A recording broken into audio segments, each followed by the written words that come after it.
पार कर लूं मैं दरिया किनारा मिले, पार कर लूं मैं दरिया किनारा मिले।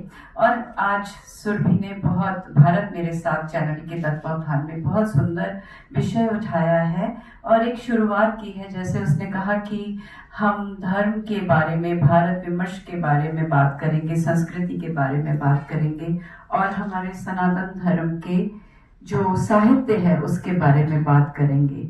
और मुझे विषय दिया गया है साहित्य और धर्म। तो धर्म की तो सबसे पहले बात यह है कि सारे ज्ञानी लोग बैठे हैं मेरे सामने और मैं कुछ बात कहूँ, और लेकिन एक भूमिका जरूर है कि धर्म जो है संस्कृत की ध्री धातु से निष्पन्न होता है और जिसका अर्थ होता है धारण करना। तो जिस चीज को हम धारण करते हैं वह धर्म कहलाती है। तो ये तो एक छोटी सी बात है जो आई थिंक मुझे लगता है यहाँ सबको पता ही होगी। और जैसे कि हमारे यहाँ और ये भी कहते हैं कि धर्म का जो धारण करना है ये संदर्भ के साथ बदलता है। कैसे संदर्भ के साथ बदलता है, कैसे हम इससे अपने आप को रिलेट करते हैं, हमें क्या करना चाहिए, बस कुछ ही मिनटों में आपसे इस बारे में बात करके मैं अपनी स्थान लूंगी। तो जैसे कि परिवार का पालन पोषण करने का धर्म होता है माता पिता का, और ऐसे ही संतान का धर्म होता है उनकी इच्छाओं को आगे बढ़ाना, एक संस्कारी बच्चा बनना और एक अच्छा नागरिक बनना। जैसे एक राजा का धर्म होता है अपनी प्रजा का ख्याल रखना, ऐसे ही एक शिष्य का धर्म होता है अपने गुरु की सेवा करना। तो संदर्भ जैसा होता है धर्म उसके हिसाब से चलता है। और धर्म का ये भी कहते हैं कि धर्म का कोई पर्याय नहीं है।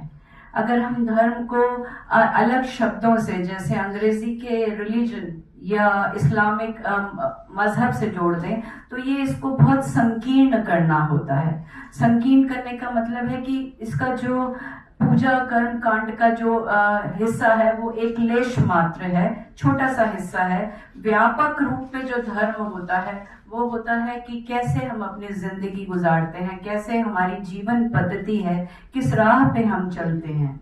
तो धर्म जो है वो सत्य, सनातन, और सबसे बड़ी बात है कि ये मत, पंथ और संप्रदाय से इसका कोई लेना देना नहीं है। ये हमारी जीवन पद्धति है जो सनातन है, शाश्वत है, हमेशा से था, आज है और हमेशा रहेगा। तो इसी के लिए जब कहते हैं कि ये जीवन पद्धति है ये हमारी नैतिकता, शांति और आध्यात्मिक विकास करती है और सामाजिक व्यवस्था, संस्कृति और सभ्यता को बनाए रखने में महत्वपूर्ण भूमिका निभाती है। ये हमें कठिन समय में निर्णय लेने की क्षमता देती है। साथ ही साथ जब हमारे सामने कोई अंतर्द्वंद होता है तो उसको सुलझाने में भी धर्म हमारे सामने आता है और ये बताता है कि क्या ठीक है, क्या नहीं है, और अगर जो ठीक नहीं है वो हम करते हैं तो वो अधर्म की कैटेगरी में आता है। तो साथ ही साथ धर्म में हमारे यहाँ नास्तिक और आस्तिक दोनों को भी स्वीकार किया जाता है। इसमें ऐसा नहीं है कि अगर ये नास्तिक है तो ये सनातन धर्म का नहीं है, और अगर ये वेद नहीं पढ़ता है, ये मीमांसा पढ़ता है, दूसरे ग्रंथ पढ़ता है, तो ये हमारा सनातन नहीं है। सनातन में आप बौद्ध धर्म भी आप सनातन के अंदर आता है और जैन धर्म भी आपके सनातन धर्म के आता है। हम कोई भी अच्छी पुस्तक पढ़ते हैं वो सनातनी होता है। एक सनातनी परिवार में जन्म लेने के बाद उन परंपराओं को जब हम निभाते हैं तो हम सनातनी कहलाते हैं। बस इतना ही काफी है एक सनातनी होने के लिए। और जैसे कि हम कहते हैं कि ये एक कठोर नहीं है, बहुत लचीला है, समय के साथ विकास करता है, चर्चाओं में आगे बढ़ता है और प्रश्न करना स्वीकार करता है। इसमें प्रश्न करने वाले का गला नहीं काटा जाता। तो इसमें प्रश्न कर सकते हैं, चर्चाएं कर सकते हैं। जैसे कि बात हुई शस्त्र और शास्त्र दोनों को साथ लेके चलता है। हमारी हर देवी भगवान किसी को भी देखें तो उनकी अगर एक हाथ में धनुष है और अगर एक हाथ में कमल है, एक हाथ में आशीर्वाद की मुद्रा है, तो एक हाथ में धनुष भी है, या एक हाथ में आपके उनके आगे खड़ग भी है, या कोई और भी शस्त्र उनके साथ हो सकता है।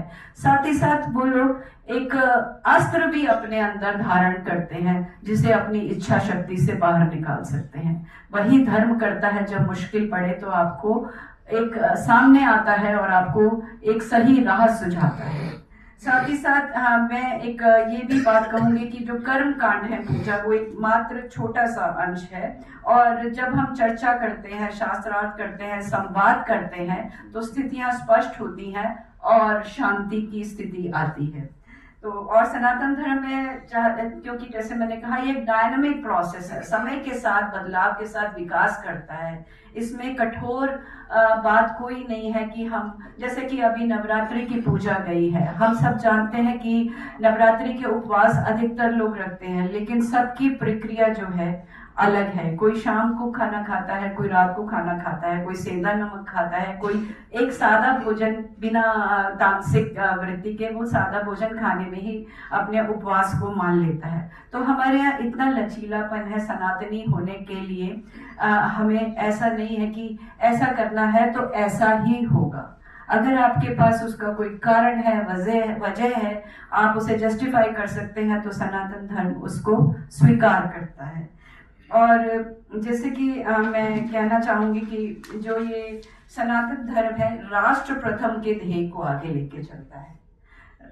राष्ट्र प्रथम का ध्येय अगर आगे लेके चलता है तो उसमें हमारा धर्म होता है राष्ट्र के प्रति समर्पण करना, राष्ट्र की नीतियों को, राष्ट्र की परंपराओं को, राष्ट्र के गौरव को आगे बढ़ाना।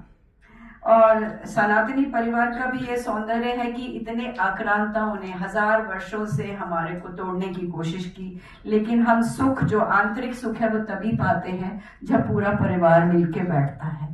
तो चाहे हम कहीं भी रहें, हमको परिवार का सुख जो है जोड़ के रखता है और उसको सुख देता है। और एक महिला होने के कारण मैं ये भी कहूंगी कि एक जो महिला होती है वो मल्टीटास्किंग होती है, बहुत सारी चीजें एक साथ करती है। और वो क्योंकि वो एक होलसम पर्सपेक्टिव रखती है, यहाँ ये कर रही होती है तो वहाँ बच्चों का ध्यान होता है, वहाँ बड़ों का ध्यान होता है, वहाँ अपना कार्य का ध्यान होता है, वहाँ घर की सफाई का ध्यान होता है, वहाँ किसी का स्वास्थ्य ठीक नहीं है तो वो भी ध्यान होता है। तो जो मल्टीटास्किंग विमेन है वो अपने बच्चों को भी वो स्वतः ही वो संस्कार दे देती है। तभी हमारे भारत के सनातनी बच्चे हैं जो एक मतलब जिसे कहते हैं कि एक होलसम पर्सपेक्टिव के साथ, जो एक analytical, intelligent, laborious, hard working होते हैं, अच्छे निर्णय लेते हैं, तो विश्व की बड़ी बड़ी कंपनियों में या सीईओ होते हैं या मैनेजर के पद संभालते हैं। ये हमारे परिवार का ही, जिसे कहते हैं, देन होती है जो वो ये काम कर पाते हैं। और मैं जल्दी से आपको ये भी बता दूं कि हमने जो साहित्य की बात की, तो साहित्य का तो अर्थ ही सहित है, जो हित के साथ, जो समाज के हित के साथ जुड़ा हो। और साहित्य जो है बहुत निकटता से धर्म से जुड़ा हुआ है। और जैसे साहित्य की बात कहें तो सनातन साहित्य की तो बहुत लंबी फहरिस्त है और लंबी लिस्ट है जो हमें पुरातन से जोड़ती है। और हजारों हजारों वर्षों से, जिसे हम वेद कहते हैं, हजारों, जिसे हमारे ऋषि मुनियों ने अपनी तप और तपस्या से उसे ग्रहण किया था वेदवाणी के रूप में। वो कहीं लिखा हुआ नहीं था और वो एक ग्रहण किया था, वो अपनी तपस्या से ग्रहण किया था। तो जब वो तपस्या से ग्रहण किया था तो वो आज भी ग्रहण किया जा सकता है, अगर आप में पात्रता हो, आप में वो तप साधना हो।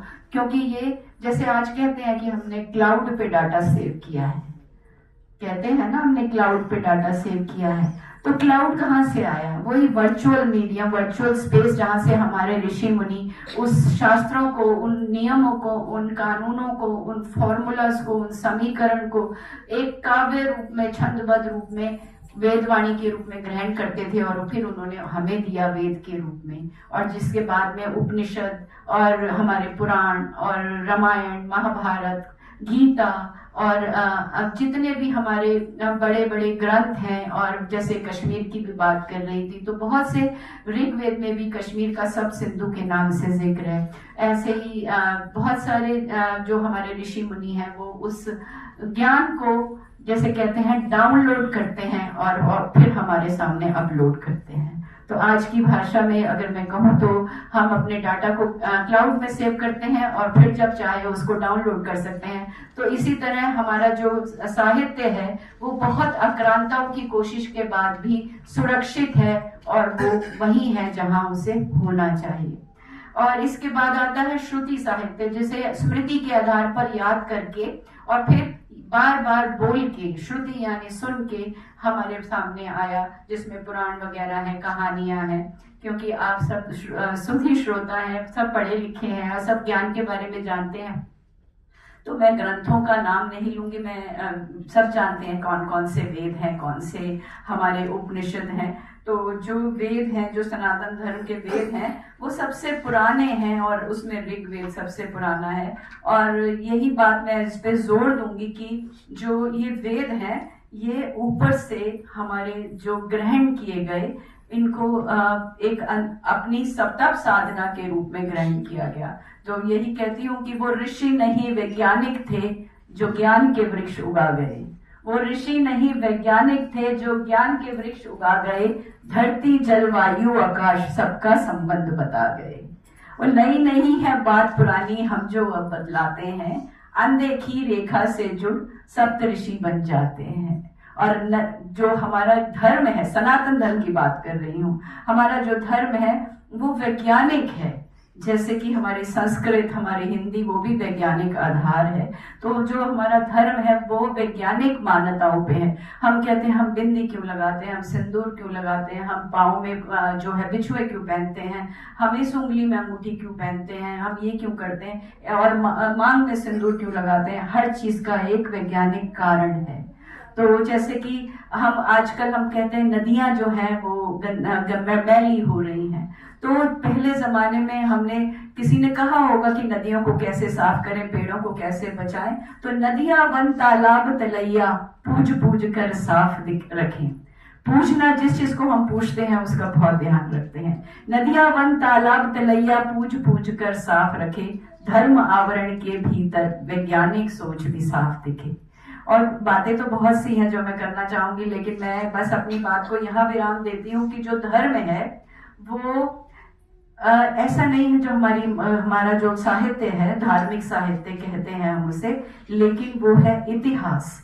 यानी ऐसा हुआ, तो इतिहास के आधार पर ही हम वर्तमान में भविष्य की नींव रखते हैं। और सारे आविष्कार और खोज उसी के बल पे होते हैं और हम अपने सुनहरे भविष्य की ओर बढ़ रहे हैं। तो हमारा सनातन और सभी लिखने वालों का ये फर्ज बनता है, ये कर्तव्य बनता है कि हमारे धर्म को, हमारी संस्कृति को पुष्ट करें। ऐसा साहित्य रचें जो उसे संबल प्रदान करे। और जो धर्म संस्कृति है, धर्म संस्कृति के साथ जब साहित्य जुड़ जाता है तो उसका विकास होता है। और विकास जब विरासत के साथ चलता है तभी हम अपनी जड़ों को मजबूत रख सकते हैं। कोई भी पेड़ तभी फलता फूलता है जब उसकी जड़ें या नींव स्ट्रांग हो, उनको सही खाद पानी मिलता रहे। और मैंने कहीं कहा भी है कि बांस के बीज को भी लगते हैं कई वर्ष कोपल निकलने से पहले जमीन के नीचे जड़ फैलाने को। तो जो हमारा इतिहास है वो हमारी जड़ें हैं। हमको अपनी शोध प्रवृत्ति नहीं छोड़नी चाहिए। हम केवल एक मशीन नहीं है जो ऊपर से आइडियाज आए उनको फॉलो करें। हम जो कहते हैं नौकरशाही नहीं होनी चाहिए हमारी। हमें अपने धर्म का पालन करते हुए खोज, आविष्कार और अपनी जो संस्कार हैं उनको आगे ले जाना चाहिए और अपनी जड़ों को मजबूत करना चाहिए। तभी ये वृक्ष फलेगा, फूलेगा, आगे बढ़ेगा। धन्यवाद।